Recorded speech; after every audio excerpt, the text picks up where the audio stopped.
Welcome to Our One Blessed Mess. This is Ben and Liz, and we are here with our story of raising 6 kids that we had in 8 years, managing our entrepreneurial home with 2 businesses, homeschooling, and currently navigating life with 4, almost 5 teenagers, plus 7 chickens, 2 dogs, and now we have 2 goats. 2 goats. 2 little goats. What do you think about that, Ben? Well, it's like having 2 extra kids because they're baby kids. goats are kids. So it's fun. It's a challenge, but we're learning to adapt and trying to figure out how to get them out all of the trees that we don't want to be eaten. And my rose bush. Oh yeah, all the things. So all the trying to figure out how to get them on the things we do want them to eat and not the things we don't. And they're figuring it out, but also too the kids, our kids are having to step up and have responsibility. Oh, yeah. It's pretty awesome to watch. You know, they're still weaning, and so the kids have to get up early in the morning and feed them, and then feeding them throughout the day and at night. It's pretty awesome. So we're turning into farmers. Like, what is going on? I did not know that was in the marriage contract, though. Yeah.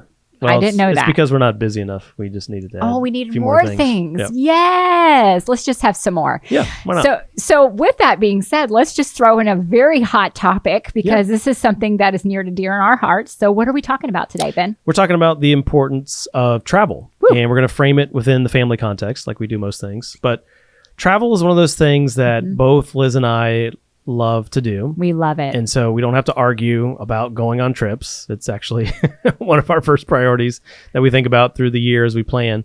But we've just been traveling for so long and doing it so often, even when we had kids. Yes. It's just kind of part of our DNA as a family. So we're just going to break that down a little bit and just talk about, I think too, people are usually curious. Like, you guys have 6 kids. How do you travel? How did you travel with them when they were super little? I mean, people would literally look me in the eye and say, "You guys are crazy," and we're like, "Well, maybe we are," but because we were traveling halfway across the country multiple times. Yeah. 18 Putting to 20 hours, thousands of on miles the road as a family. 18 to 20 hours straight without stopping. Yep. We wouldn't even stop and get a hotel because it was too chaotic sometimes to get a hotel. Yep. Sometimes we did, but most of the time we didn't. But I mean, even like in that, we found some tips and tricks along the way, but it's also part of it, like you said, part of our DNA. Yep. And it's funny when you do things and you realize that science supports it later, you're like, hey, how about that? Yeah, how about that? How about that? Yeah, I think that's a important aspect of it. It's like we felt compelled to do it. We knew we loved it. We knew that there was something good about it. Yeah. It's just we couldn't necessarily nail it down. No. Why? And now I feel like we kind of went back and we're like, oh, there is some sciencey stuff to the reasons why. Which, travel. if you've been watching or listening to this podcast, you definitely know that Ben loves anything that's sciencey, that's backing up the neuroscience, the brain science. The brain science. We enjoy that. But I think the reason why we enjoy that is because a lot of times it's fun to go and see what scientists are coming up with or experiencing or concluding. Yep. Because a lot of what they find, we find it to be along the same lines as like some of the biblical mandates that we've always known or we grew up with. Right. And so one of those is to basically go and make disciples of all nations. So that probably requires travel, I would imagine. Absolutely. It's not too much of a leap to think that, okay, that means going. All nations. Not just staying, but going. Right, going. And experiencing different cultures. And like Paul says, he becomes all things to all men. Yes. And so there's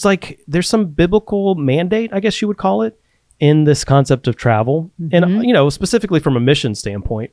But there's also just some really cool things that happen when you travel, when you experience different culture. And as you were growing up and as I was growing up, my grandparents were the ones that took us on trips when we were growing up. And every now and then my dad and my mom would take us somewhere, but it was very limited because of the finances. Sure. And if we did, it was through camping because it was the least expensive. Oh, yeah. That was out there, lots of camping. Oh, yeah. But, those are my fondest memories growing up as a kid. And those are the things that I remember. I don't really remember presents and, those kind of things, but I do remember the experiences, and we wanted to give that to our kids. Right. And so a lot of people out there that are raising families, they want to do the exact same thing. Or maybe you're thinking one day, these are the things that I want to instill in our family. Yeah. And so, we're going to tackle that. Yeah. So, I mean, let's dive into that point though, because you brought up a good little tidbit there, which was remembering trips over gifts. Yeah. And so there's actually studies that show that when we travel, it invokes a different way that we put that into our memory system, right? So like getting gifts or traveling, a lot of times the travel experiences become more poignant of a memory. I love and you that. even tested that out. You asked our kids something, right? Yes, I did. I just took a poll with our kids because they were all locked in my car with me and we were driving around. And I was like, hey, you guys, what are some things that you love that mom and dad give you? And they said they love traveling. And then I was like, well, what about, what we gave you for Christmas? And nobody could really remember what they got for Christmas, like just Christmas, really, guys? But they can remember all these trips that we we went on a pretty decent trip. Yes, this past year. We did. We surprised them by taking them to their favorite amusement park in Branson, Missouri, which is quite a hike for us because we're in the South. And they got to go at Christmas time. And it was like... very beautiful. Oh, it's extremely beautiful. Yeah. I'm kind of ruined now. I'm like, I'm not going in Take me back. I'm not going during the summer. I'm only going to go during Christmas. But anyway. But I think that's really cool, right? Right. So there's studies that show that those travel experiences are stored differently, and they even take a little bit more precedence. I don't know how to necessarily frame that, but like they're almost more important memory and maybe more core memory than actual gifts. Right. And I'm sure that's not, true for everybody, but by and large, those travel experiences are more memorable than even some of the gifts we give. So fun. And I think part of that is because travel activates the brain's novelty seeking reward system. And so that's just a fancy way of saying, like, when you come into something new, that stretches your mind. Absolutely. It kind of uses things in your brain that haven't been used in a while. So when you experience something new, be it ideas or culture or even travel, like there's actually something of a reward that we get. It's like a dopamine hit, if you will. But having those new experiences are things that kind of excite us, just the way that our brains are made. Like, those are fun things. Absolutely. And I'm just thinking, like, we do this. We'll take the kids on a hike to go up to the part, like a high part of a mountain, and see the most beautiful view. Yeah. And have our lunch up there. Yeah, that's a nice little reward. Yeah, it's a great reward, especially when everybody can sit down and have lunch. Yeah, and they're all tired out from hiking. Well, and whoever's carrying the backpack is so happy that everybody starts eating all the food and drinking the water. So it gets lighter on the way up, on the way back. On the way back. Yeah. Yeah, that's true. And so there's a few like biblical precedents for travel that we kind of skipped over a little bit, but just real quick. So Abraham's journey into a new land, right? God called him out of his country, right, to leave his comfort zone behind and to go. And so that's a pretty massive mandate. And then also Paul's missionary journeys, like that expanded, I think, the early church's experiences so much, right? Because you think about, they were in Jerusalem mostly, in Israel, and then here's this guy Paul comes along and starts spreading to the rest of the world, and then all of a sudden you've got a multicultural expression now, right? In the new church. And so all kinds of people, and that came with new challenges too. Well, I'm even thinking of the eunuch from Ethiopia. Oh yeah, Philip went to him, and then all of Ethiopia. It had to have blown their minds. I mean, right? yes. God's moving on all these different people now. Absolutely. Because Jesus' ministry is mostly to the Jews. Right?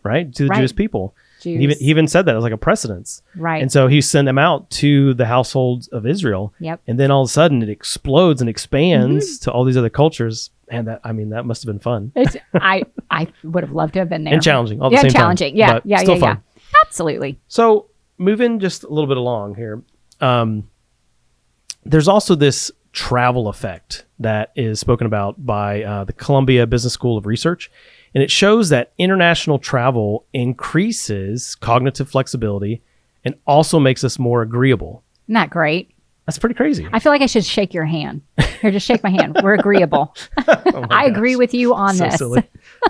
But I think it maybe puts us in a place where we're a bit more empathetic.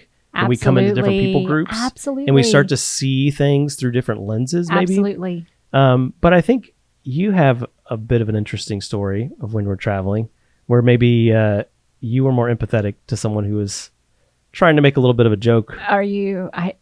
Which one? When you were with the kids. When I was with the kids. And I wasn't there. Okay. Is this at a hotel? Okay, I know which story you're talking about. Oh, yeah. So Oh, this is a story. Okay, here we go. So this is back when I was one of the tallest people in our family. That was a long time ago. That was a long time ago. Everybody surpassed me, and except for one kid. I only have one that's shorter than me, but he will be taller than me. Anyway, so we had an adjoining room. So we had all the kids. Yep. We were in a hotel at this. I don't know where we were. It doesn't matter. But we were on a trip, and you ran to go put our go bags and in the car, and I took the kids to the breakfast. And as I was coming in, I had a whole entourage behind me. I mean, it's like stair steps. Boom, boom, boom, like boom, boom. Mother Duck. And Mother Duck, and here comes all the ducklings. And as we walked into the room where this breakfast was taking place, it was talkative. Like as we were coming in, you could hear everybody talking and clinking, and their glasses and their silverware and stuff. And as soon as we walk in, it went dead silence. Dead silence. And I'm thinking, oh, okay. So I just walk in with my kids, and I look around to see, okay, where can I put my kids? We have 8 people. We need to be able to sit down and all this kind of stuff. And this man is sitting to the left of me, and he has a newspaper, and he puts his newspaper down, and he looks at me, and he says in front of the entire room of all and your kids too, right? And the kids in front of everybody, which if you have a larger family, this comment that I'm about to say, you have heard. It happens. In fact, we used to make a joke, if we could just take money for every time somebody makes a comment, had $1, we could pay for our kids going to college. It's ridiculous. So anyway, he says, you know how that happens, right? Meaning, how these kids. Yeah. Are all those yours? This is what he said. Are all those yours? I said, yes. He goes, you know how that happens, right? And I said, yes. And we love it. Good thing I wasn't there. I would have been embarrassed. Well, and I'm a little spicy. You should, and first of all, watch it, dude. You're saying this in front of my children. Yeah, I don't ever want to think, people will be like, wow, you have your hands full. And I'm like, it's a happy handful. Right. Because I don't want my kids to think that they're a burden. Right. And I don't want them to think that we are just, sad or unhappy. We're super thankful. Yeah. We are grateful we have every single one of them. And so as soon as I said that, and yes, we love it, the man started laughing, and the whole room started laughing. And it just broke the atmosphere. And then it was interesting. He came up to me and he was just like, I can tell you're doing a good job. And I was like, well, thank you. And of course, the only table that was available was a high top table with high stools. And we had a 2-year-old and a 3-year-old and a 4-year-old, which was a nightmare to have them sitting on these stools with eggs, and everything was on the floor. I think we even left a tip for the person who had to come and clean. I just felt so bad. But anyway, because they're kids, they're going to make messes. It's just how it is. But yeah. Maybe he got a little empathy after hearing your. I think he did. Remark. I mean, we've heard all kinds of comments, and you're going to hear them no matter where you are. It's true. And that was someplace, and I only know where. Yeah, even no matter what you do, too. I mean, we could be doing a really great job of making sure everyone is accounted for, and then we still get the, wow, you guys are busy. Wow. Do you own a TV? Yeah. Do you have a TV at home? Do you have a TV at home? Yeah. There was one time, I almost said it, which I'm glad I didn't. But someone said something to the effect of well, you must be busy, kind of just implying that all these kids are just taking up all my time. And as far as I could tell, they were a single person. And I wanted to shoot back and be like, well, you must be lonely, but then I was like, oh, that's the wrong spirit. But that's kind of how it comes across, right? It's well, you must be busy. It's you're overwhelmed. You just don't go say that to someone. Right. I know. But we've had that's happened a lot. Yeah. And it's okay. We bless everybody. Yeah. But I think the ultimate thing is here we are at a hotel with all these kids, and whatever, we know it's a lot of kids, but we love what, moving on. Let's go back, Ben. Oh, goodness. Okay. So, real quick, another thing that we found just doing a little research is there's also studies that show experiencing different cultures can increase empathy and reduce bias. Absolutely. And so that's pretty cool too. And then another thing is the type of family travel memories that happen. And like we said, some of those memories kind of just get processed different and stored away differently, and they're easier to recall. Right. So when that happens and you have those moments where we're traveling as families, it can actually strengthen the family bonds. Absolutely. Because you're faced with challenges, you're faced with new things. There's that novelty process that's working in your brain. And so when all that's happening and you're doing it with the ones you love, then that creates even more attachment and stronger bonds with the family. And so there's multiple ways in which traveling as a family is awesome. Yes, right? There's like it just is some really cool, awesome. some really cool rewards. It is. It's pretty awesome. We're so thankful and grateful we get to do it. Yeah, it's fun. And so let's just jump to our stories of traveling as we were younger. Because I feel like we had similar things happen to us, and that might have stoked kind of the fires of wanting to travel, wanting to experience international culture and stuff like that. But what happened to you when you were a teenager? I went on my first missions trip to Jamaica at 12 years old. 12 years old. Right. I was Dang. 12, was really young. Wow. And went very for, young. I think it was 8 days, a Okay. little over a week. And we were there, and it opened my eyes up to something outside of my comfort zone, as you would say. I mean, it was our bubble. Yeah. Because we didn't have any air conditioning. We ate goat with hair on it that had been making noises the morning of. Oh my gosh. I know. I mean, it Dang. was quite like, but we were there serving a local mission, and they were bringing us their very best. Yeah. But it was quite something, different. very different. Yeah. And something began to be sparked inside of me for the nations. Yeah. And I thought, okay, I would love to go to the nations. Yeah. And so that was me at 12. You did something at 15.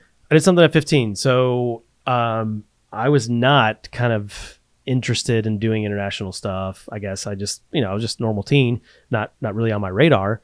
But I happened to take art as my freshman, when I was a freshman in high school. Imagine that. He took art, people. Imagine Well, I that. signed up for band or something. I can't remember how that worked, but Oh. I actually was thinking I would do more band stuff, but somehow my schedule got mixed and I ended Oh. up taking art instead. Wow. And so I just tried it out and was like, oh, okay, I kind of like this. Direction for the rest of your life. Yeah, for sure. So the teacher, who was the art teacher in my high school, she got picked to do this exchange student thing. Uh-huh. And it was with Russia. And so we would basically have a Russian come live with us for a month, and then there'd be a month break, and then we'd go live with them. And so It's like an exchange. yeah. Like an exchange, Student exchange. except you're there. You're not actually switching places with that person. Right.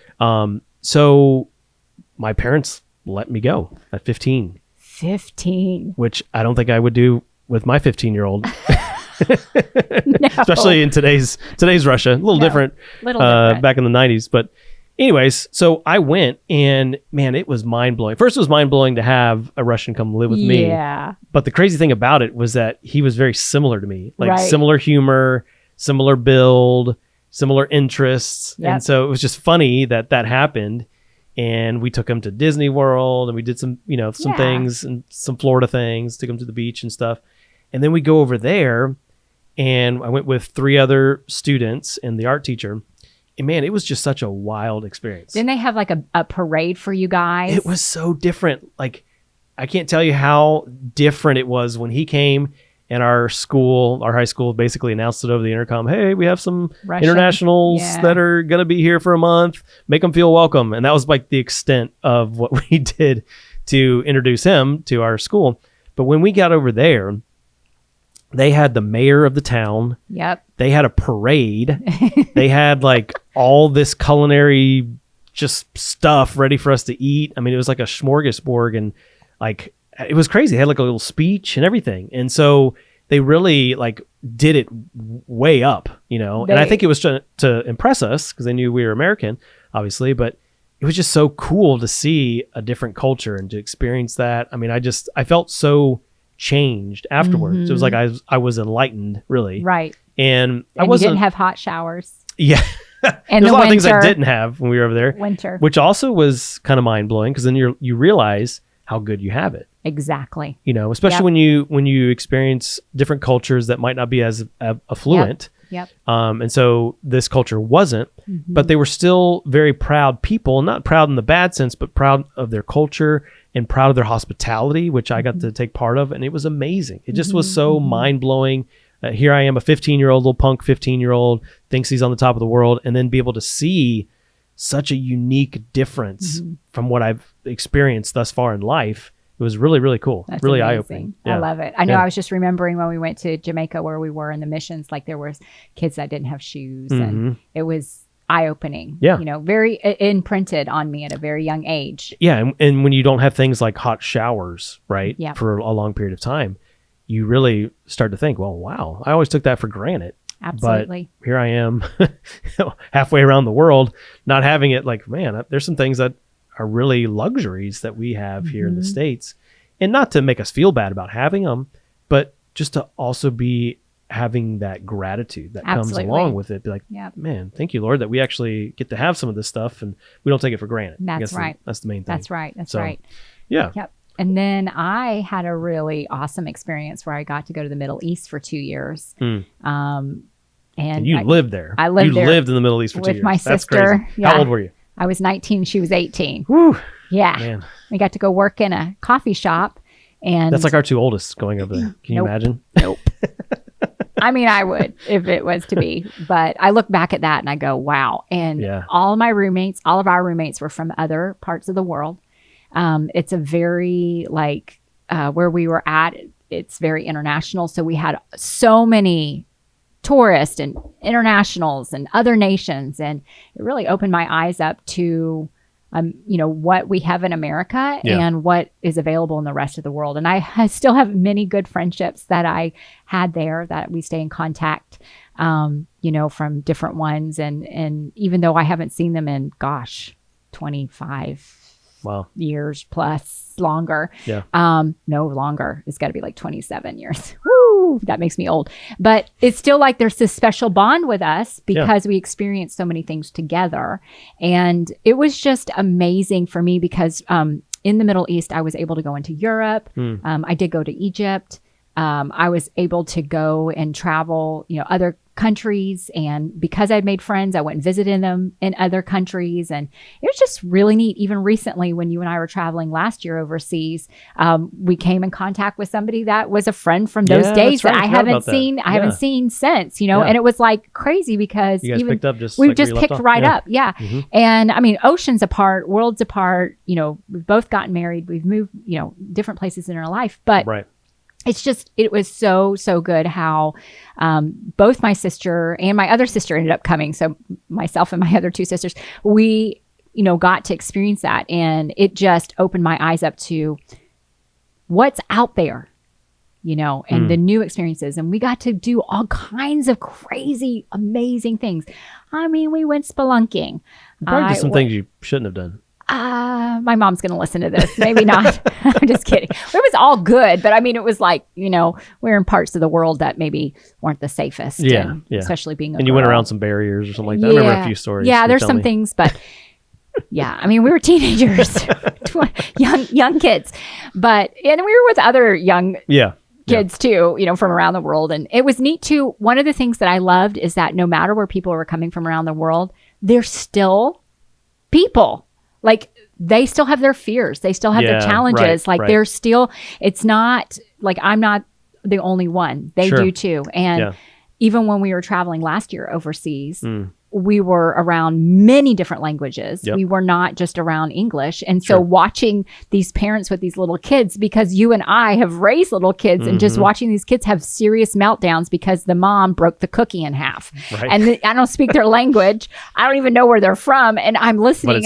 But it's common. Or the banana broke. Oh my gosh, at breakfast. I mean, it's just Get normal. your tape out, fix that thing. Yeah, you can't fix a banana when it breaks. But, I mean, just like, they're tired, they're sleepy, they're, just the normal little things. And I remember we were around a dad and his teenagers, and he was being goofy and like poking. Yeah. And you remember that? And he was kind of like poking at him and all the things. And they were getting so annoyed with their dad. And like, I don't even know their language. Yeah, I'm like, I don't even know their language, but they're humans. Yeah. And it takes the mystery out of, I think sometimes we don't go there because we just think bad people. Sure. And when they're humans, just trying to live and have a life too. Yeah. Yeah. Oh, yeah. And so traveling gives that experience. It does. I think it's as simple as like traveling connects us with God's multicultural vision. Absolutely. And we see that multicultural vision in the end of the age, right? And Revelation 7:9. Oh, yeah. Every tribe, tongue, people, and language. And so it's like inclusive of everybody. Yes. And that can't be understated. I think when you start to experience every tribe, every people, every language, every nation, right? That it kind of expands a lot of things for it. I think it expands our empathy, obviously. Yes. But it expands our idea of God as well. Like the fact that he wants all these people. He wants every nation. It kind of gets us out of our maybe nationalistic mindset a little bit.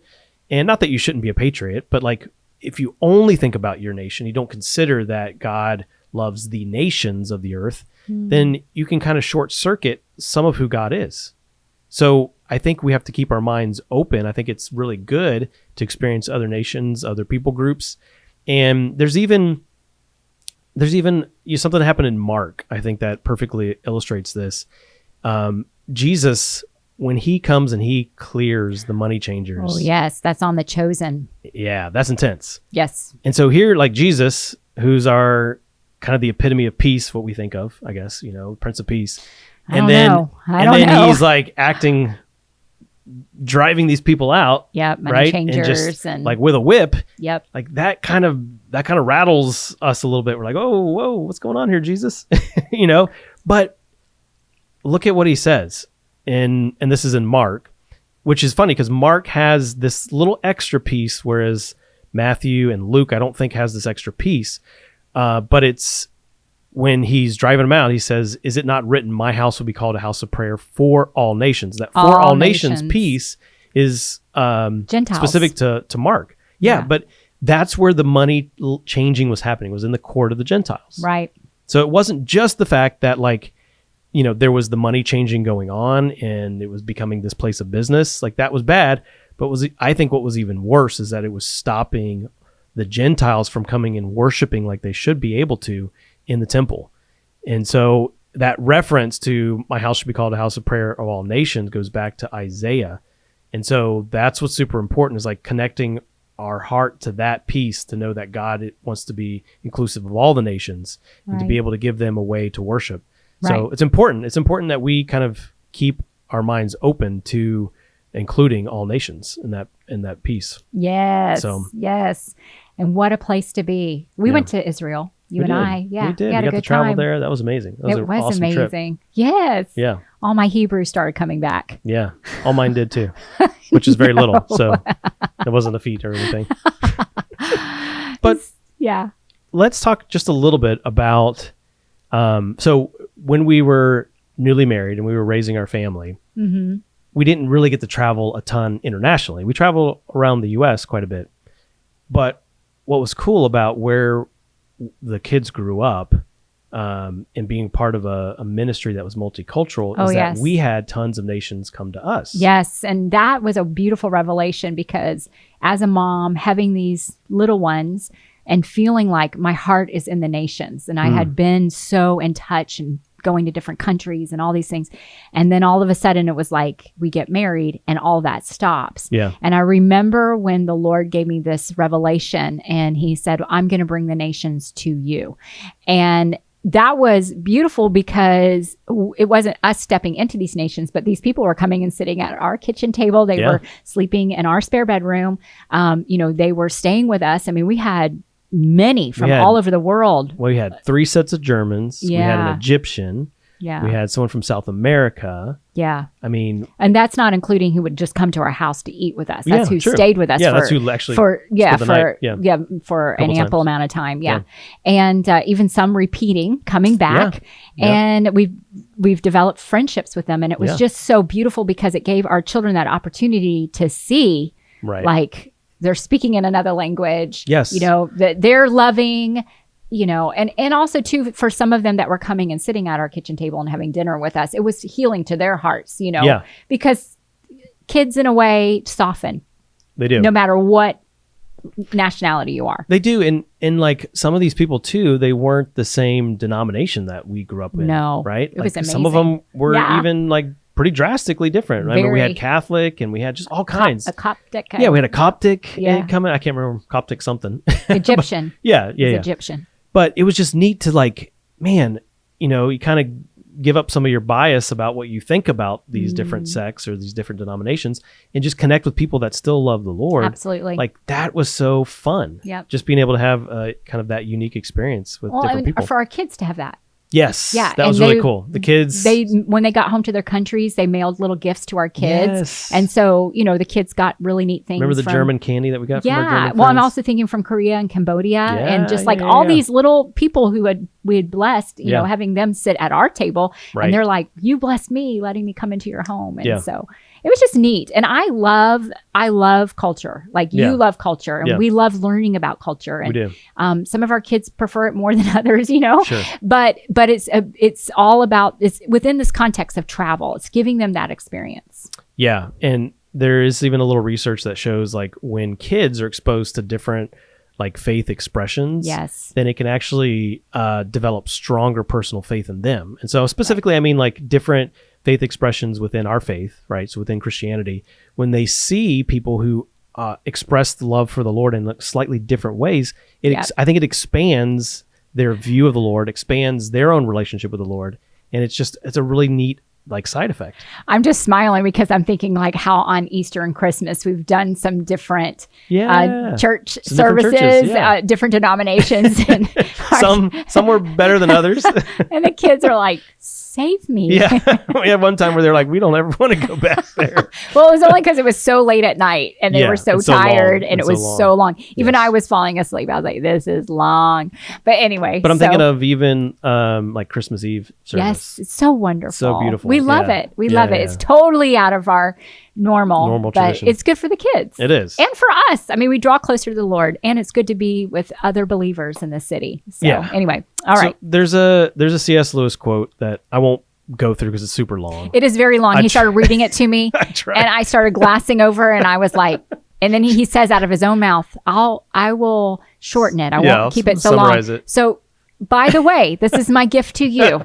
If you're listening, you can thank me later. Go ahead and say in the comments, thank you. When her eyes were glassing over, I'm like, okay, I was like, where is he going with this? This is very long. Basically, C.S. Lewis likens to literary. So like being able to read different novels and different books. Right. He likens that to experiencing 1,000 different viewpoints or 1,000 different eyes, like looking through the world through 1,000 different eyes.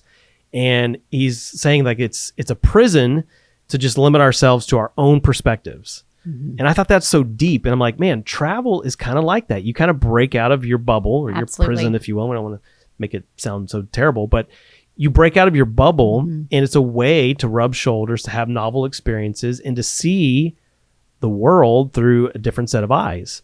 Yes. And it's really cool. I think that's a really cool. And you do not have to go that far to see this. You can be in America. You could be in America. You could go to the nations that are already here. Absolutely. And meet people and develop friendships and experience culture. And it's a good thing. Find a local Ethiopian restaurant. There you go. There's so many amazing places to eat, and take your family with you, maybe you make it a goal to go and visit some of these places so the kids can have the experience. We have our favorite little Peruvian restaurant. Oh yeah, we do. Like. Oh, really good.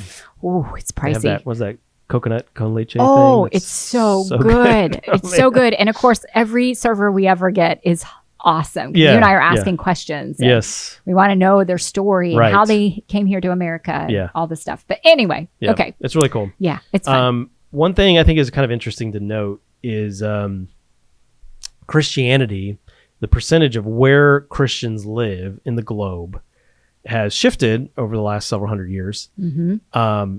But nearly 70% of all Christians live in 3 different areas: Africa, Asia, and Latin America. Mm-hmm. That's kind of wild. And it is crazy when you think about that. The majority of Christians alive today are not from the West, right? Nope. That's pretty crazy. Yeah. It used to be a European religion. Now it's like, well, not so much. And there's a massive underground church. Yes. Over in Asia. Oh yeah. Huge in China. It's big. We have no clue about any of that. No, especially persecution. Yeah. Voice of the Martyrs, if ever you're wondering about any of that, if you look that up, that will blow your mind of what's happening to our brothers and sisters around the world. Yeah. Yep. Yeah, it's intense. But it's also good to connect with the Lord's heart on that too, and like realize like that's going on, not just sweep it under the rug, but absolutely pray for them, help them any way you can. Yes. Super important. Yep. So let's jump into a few practicals. What do you think? Good. I love practicals. I love this. This is my love language. We've been traveling ever since we've had kids. especially nationally. And then internationally, you know, we've done some stuff together as a couple. But just with large families, like, what does it mean to travel, and what are some things that can help? Ooh, I don't know. What's your number one tip, Ben? Go to bed early, and your wife does everything while you're sleeping. That works really well for me. I feel like I've got a lot of success. You have saying to Liz, "Hey, I've got to drive, so I got to go to bed early while you finish packing." Oh, yes. Now, how does that affect you? Well, first of all, I forgive you. The first thing that I say in my heart is I forgive Ben, and I'm going to keep a short account. Oh boy. Because I'm going to be in a car with him tomorrow all day. But here's the deal. When we get in the car, you're like turbo dad. Like, you're only going to drive. Like, you have the energy. I don't know why that is. Yeah. You don't want to share. I mean, every now and then you've let me jump behind the wheel, and we have a 12-passenger van because we have so many kids, but we had a minivan for years, you know, Honda that sat 8, you know, but everybody was next to each other, and then they started growing and their feet were big. And so we had to kicking each other in the head as they were climbing over the seat, and we're like, okay, we got to change this. So we got a bigger one. But anyway, sometimes you'll let me drive. So, you know, you do go to sleep early, and that's fine. We have exposed all of that on our One Blessed Mess, Ben, his sleep habits. Basically, if Ben's up late talking to you, consider it a gift. That's what it is. If he's staying up past like 10, it's a gift. And all of our family is saying, yes, this is true. Yeah. This is true. Okay. What was your question again? I forgot. Your tips. Oh, God. Practical tips. Okay. Well, I mean, I think just the first thing is obviously packing. Yeah. And so with a large family when they were little, this is just really quick. And you know, if you don't have little kids, or you do have little kids, hopefully this is helpful. Yeah. But I would just lay out, you know, so many pairs of shorts, so many pairs of pants, shirts, underwear, socks. If there are diapers and wipes, bags for the diapers, because sometimes you're not always able to find a trash can to put the diaper in, especially if you're on the side of the road and you're having to change a blowout. Oh, yeah. And then also too, depending on what our schedule would be, if we were going to stay in a hotel, always my tip is pack an overnight bag where it has everybody's nighties or night clothes, and then a change of clothes for the next day. Yep. And sometimes, you know, if somebody was potty training or something like that, I'd throw in a couple extra things of clothes. Yes, I remember. So we would make this one route pretty much yearly, and there was a patch on the route where it was like in the mountains. Yes. And we had kids throw up probably every year for like a good 4 or 5 years. Yeah, it was. And part of it was you're driving. No, I'm just kidding. I don't know. That probably but was. Like, as soon as we would hit the mountains, we're like, everybody stop reading your books, you know? And we turn off the video if we had like a video going in the car, and we're like, everybody pay attention. Gum. And I start handing out gum, but if they're little, we give them like little Tic Tacs or something just to kind of give peppermint. But these kids would just get sick. I don't know what was going on. I don't know if it's because they were in their car seats and the swing and the car sick. Well, they were traveling for like 20 plus hours. Yeah. So we would pull over and somebody would, you know, upchuck, and oh my gosh. And then it would be in the car seat. Cleaning the car seat. Yes. After you've traveled like 15 hours and having to know that you're just adding extra hours at night when you're super tired. Oh man. And there's been some times that happened and we decided to get a hotel room. Yeah. So I would already have a bag just in case, because we didn't know what was happening. Yeah, so be flexible. Yeah. And we have actually left clothes at rest stops, and I don't want to keep them in the car. I don't care about these shorts and these shirts, and we're just throwing them away. It's not worth it. Well, I remember our first time traveling with our firstborn, and he was only like a month old, and we stopped at a Chick-fil-A, and I had a hard time healing after his delivery. Yep. And I made it into the restroom and all the things. And apparently you and my brother were sitting there, and they heard a loud rip come from our son who was sitting in his carrier.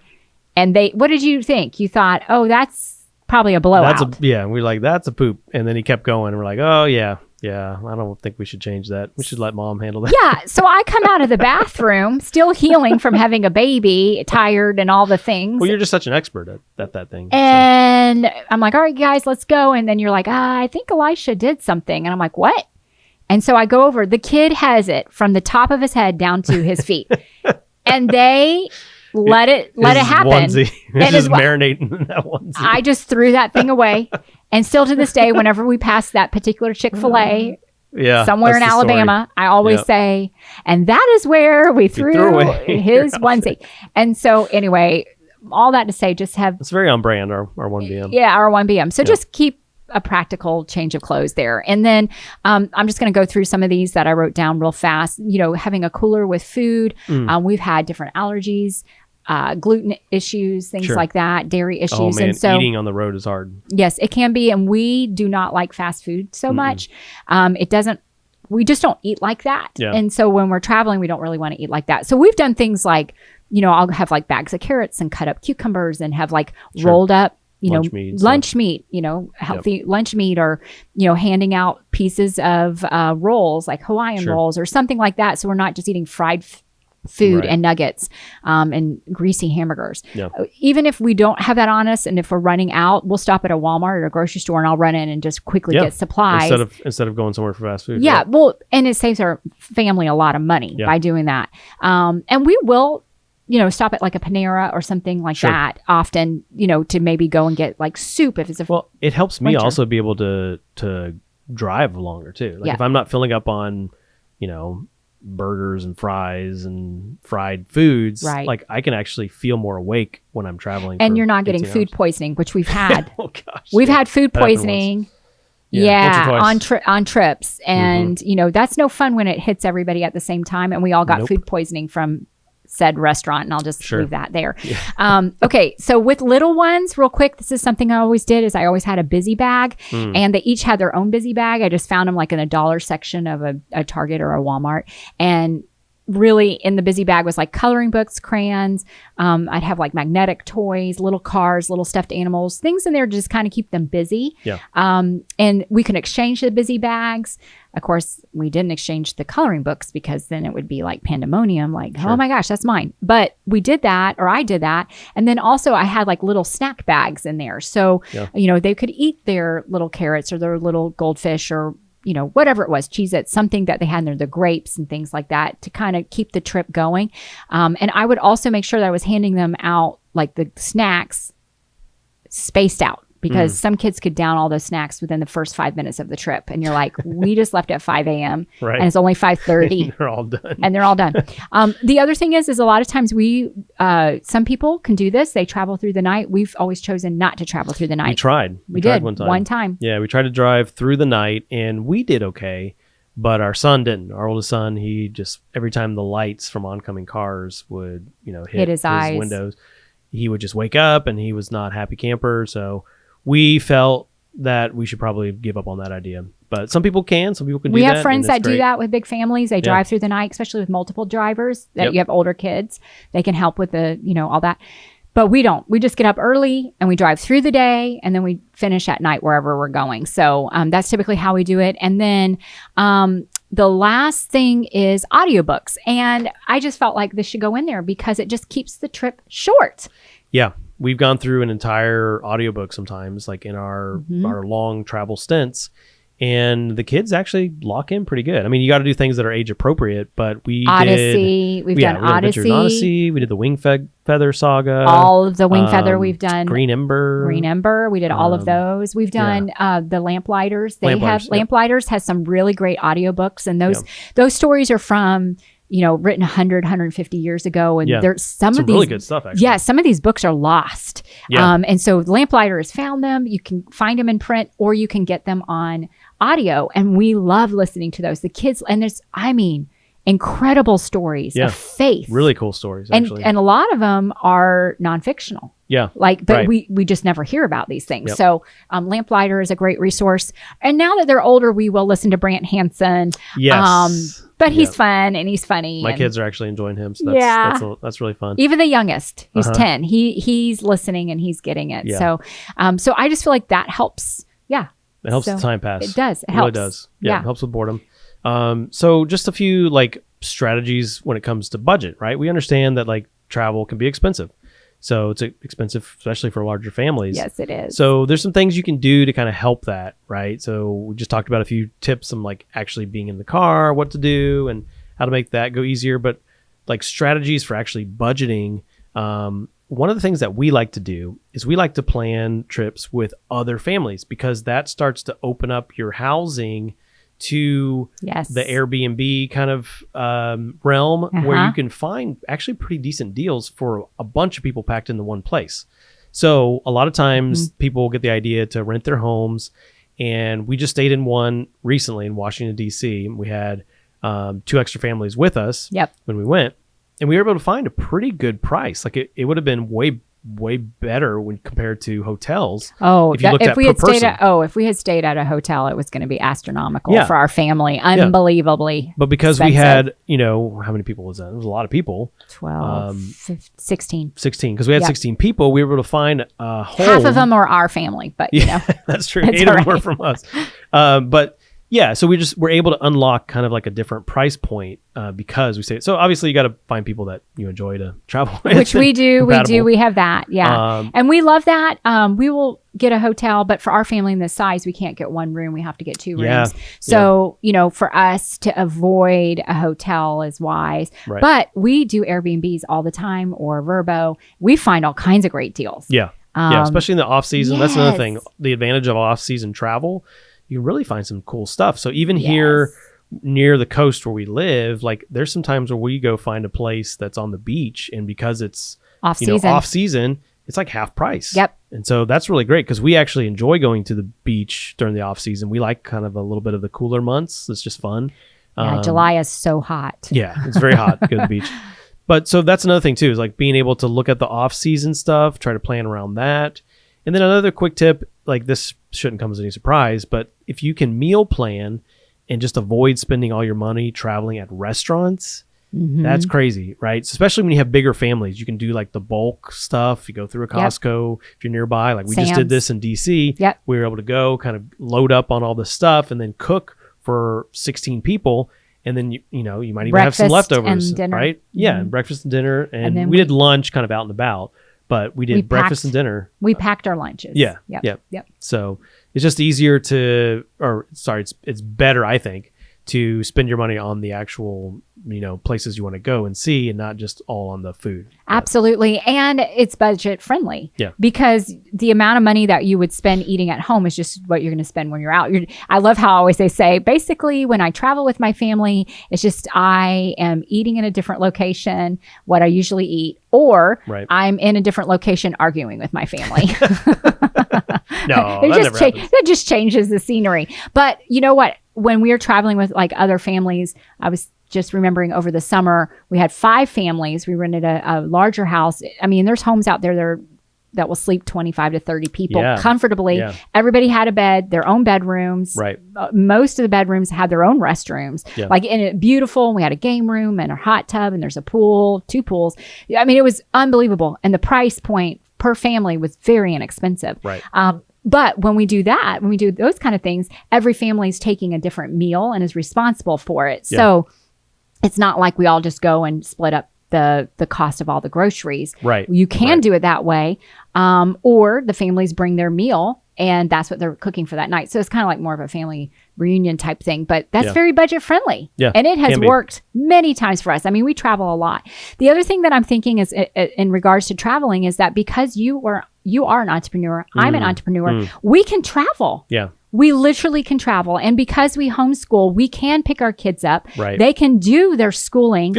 Field trip. And they're learning so much. Right. They're learning geography. They're learning all about different cultures, because they're in a different state and, all the different things, different foods, and going into museums and things like that. And so because we are flexible, we don't have to be stationed just to where we live, to an office. We have had that freedom. And I know some people have looked on the outside looking in and have even made comments to us that, gosh, you guys are always traveling. And I'm like, yes, we are. Isn't it great? Right. But they were taking it more of a negative way. And I'm like, no, it's positive because, it gives the adventure and the experience. And also too, like the kids are learning so many things along the way, and so are we. Yeah, and I was just thinking of like even our DC trip recently. Like we were at Williamsburg, and the kids did a little research, and they were like finding out what to do there, and so they were engaged in the excitement and the build up. Yorktown, Jamestown. Yeah, and so we have some history buffs that are in our family. Yep. And so that really gives them a chance to shine, because then they can go research and tell us about what's happening. So I really love that piece. Like being able to connect them into the planning is fun. Yes. It's really fun. Yes. Now they love to research amusement parks. Yeah. So, well, that's that. I feel like that's the next practical. I know exactly where you're going. Yes. There's, what do we call it? The flexible traveler. Just the managing of expectations and attitudes. This is another piece of like the practical tips. But when you're with a large family, our plans change kind of frequently, right? Just imagine that. Blessed are the flexible. That's what I tell our kids. Blessed are the flexible, for they will inherit dinner. No, but like there's some times that we start out thinking we're going to do this, and then we change our minds, or maybe we're not sure we're going to do it, and so we get there and it's closed, or something has happened, or a thunderstorm came and now we can't do this. The weather permitting. It's not. I'm sorry. We're just unable to do this. So keeping it flexible, keeping like the concept of a happy heart, and just, on a whim, things can change. And I think that is helpful to exercise. Like when we've been skiing and it's been raining. Yeah. And you just got to kind of enjoy it, and you just got to find other things to do. Right. So yeah, that's important. Like, and that gives us, when we do travel and we do hit these experiences, that gives us time to like really help our kids see that, hey, sometimes you don't get what you want. Right. Nope. But we still can have a good time in it. That's right. Yeah. That's right. And we really try to make sure that when we're traveling, that we talk about having a happy heart. Yes. Super important. It is. It's super important. Because it's a choice to have a happy heart or not. Yeah. And one of the other things that I find like super fun is being able to do family devotions in new places. Oh yeah. That's good. Because it's really cool to connect what the Lord is doing in your family in different places. And like, it's just a unique experience. Like sometimes we'll be able to go and like have a little time in a mountain home, right? And overlooking the mountains. And it's just beautiful. Yeah, it's just like a different beauty, a different way to connect with the Lord, through his creation. So that's fun to me too. I feel like that's another kind of like practical tip of just being able to connect the Lord in your actual travel is fun. It's fun. Rewarding. It is rewarding, and it's fun to worship together, and see the beauty. I'm just thinking when we've gone to mountain homes, and you're just looking at the beauty, and we just have some time of worship, and everybody, we have our Bible and we're praying, and it's just something so special. Now, I like to get up early in the morning with my Bible and my coffee and have my quiet time, and let the kids sleep, and you'll get up too. But then when we bring them into that, like it's something so beautiful. It's like these are the moments that in my little heart, I'm taking a snapshot, with a camera, and just wanting to keep that there, because they're going to be married one day, and they're going to leave the nest, and they're going off, and they're going to go off and do their own adventures. And so I'm just glad that we get those moments. One more thing that I think we forgot to mention, one of the budget strategies. Oh, we're going back to budget. Yeah, sorry. Going back Ben's real quick. Talking about the budget. One of the things is actually being able to use points for travel. Oh, yes, this is important. Totally missed that. So we just were able to go overseas on points. Yep. All of our points were used for getting there, for flights and hotel. Yeah. And no, that's right. Yeah, a couple hotels too. And so because we have and our own car rentals, because we have our own businesses, we know it's smart to use credit cards to be able to make purchases, because you don't want your debit information always out there. If someone were to come across your debit information, it's a lot harder to reclaim that, the money that could be lost through a stolen card. But credit card companies, they put a stop to it. Oh yeah.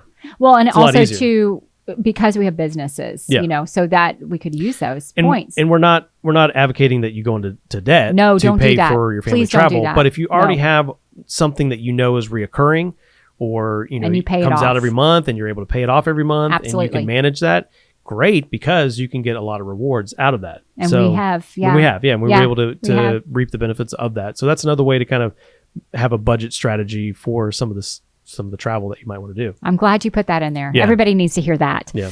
So anything else before we wrap this up? I think we went over it. It's really fun. I love this. I enjoy that Yes. we get to travel together. I think that's a I lot of enjoy fun. it, and especially when we have the traveling season upon us, and it's coming up pretty quickly. It is. I know many one people are planned. making. Yep. We already have one planned, and we're going to be heading out west for a whole month. Real excited. Whole month. So follow us on the socials, our One Bless Mess on Instagram and Facebook, because we'll probably be posting some of our adventures there. But as we're getting into the travel season and school's ending and all those kind of things, we know a lot of you are thinking about this, and we would just want to encourage you to make it a priority in your family. Yeah. Your kids are going to love it, and you're going to love it too. And they'll remember it. And they'll remember it. That's right. So thanks for being a part of our One Blessed Mess today. And don't forget to subscribe and share with a friend who needs the encouragement. I don't know how you're listening to this. I don't know whether it's on a podcast or if you're watching, YouTube. I mean, like, what is it? Apple Cast or something like that? Podcast, Or, yeah. Spotify. Spotify. Apple Music, wherever you may be listening to it. Heart, subscribe, like, share, all the things. We really do appreciate that, and it helps us to get our podcast out there. But also follow us, like I said, on Instagram and Facebook. We have our One Blessed Mess pages, and we have our channel set up. But until next time, we would love to say, embrace your beautiful mess, because if our mess can be blessed, what, Ben? Then so can yours. That's right. So can yours.